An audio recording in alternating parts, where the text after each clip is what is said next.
Hello to everyone out there. We are back with another Fun Fact Friday, and we're on Howard Street this time.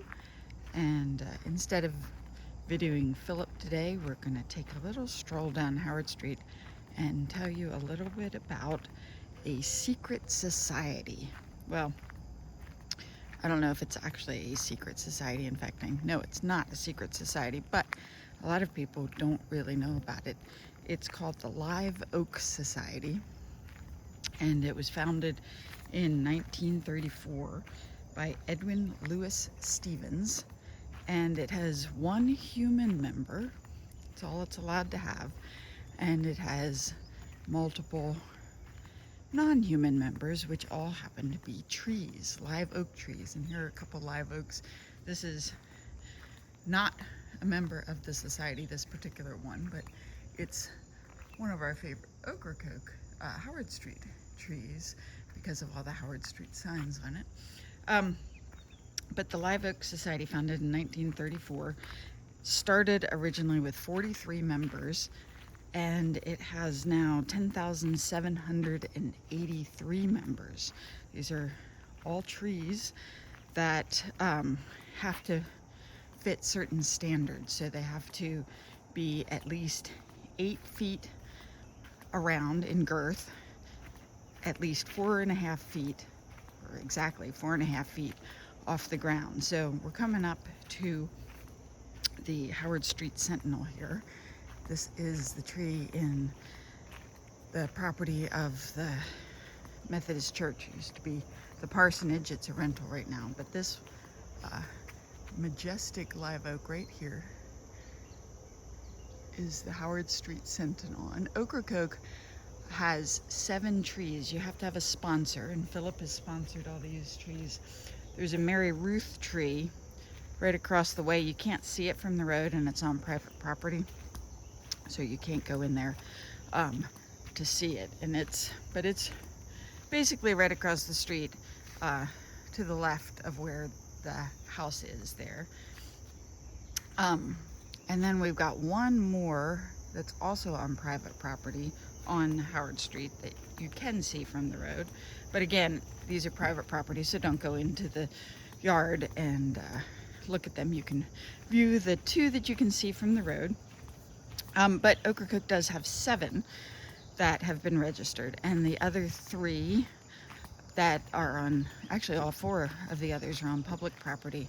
3 of them are at Springer's Point, and there is the Pilot Town Oak, Blackbeard's Oak, and Springer's Oak down there. And Springer's Oak is a little bit harder to see. It's a little more in the woods. But the Pilot Town Oak and Blackbeard's Oak are the 2 that you can easily see from the trail. And then there's an old hammock oak, which is out on the National Park Service property. And we're going to show you right here. This one here is called the William Howard Oak. And again, it's private property, but you can very much enjoy it from the road. So just another few pieces of information about live oak trees. My husband and I had a discussion last night about what's the difference between a live oak tree and an oak tree, because we all know about regular oaks. They turn beautiful colors in the fall, and live oaks actually are considered evergreen or semi-evergreen because they don't change colors. Their leaves don't change in the fall. They drop their leaves only when the new growth is coming out. But you can see them all over the island, and you really can in the spring see all the oak tree leaves that have fallen because the new leaves pop off the old leaves. And sometimes they do look fairly empty, but void of leaves, but usually by the time the new growth comes along is when the old ones are falling off. And so it doesn't make a huge difference. They don't look completely empty most of the time. Just a little bit more about the Live Oak Society, though. It, like I said, only has one human member, and it's managed now by the Louisiana Garden Club Federation Incorporated. So you can go online and you can see the registry of all the trees by state. There are the most of them in Louisiana, where it started, and it goes by parish in Louisiana. And the society is responsible, was formed for promoting the culture, distribution, preservation, and appreciation of the live oak.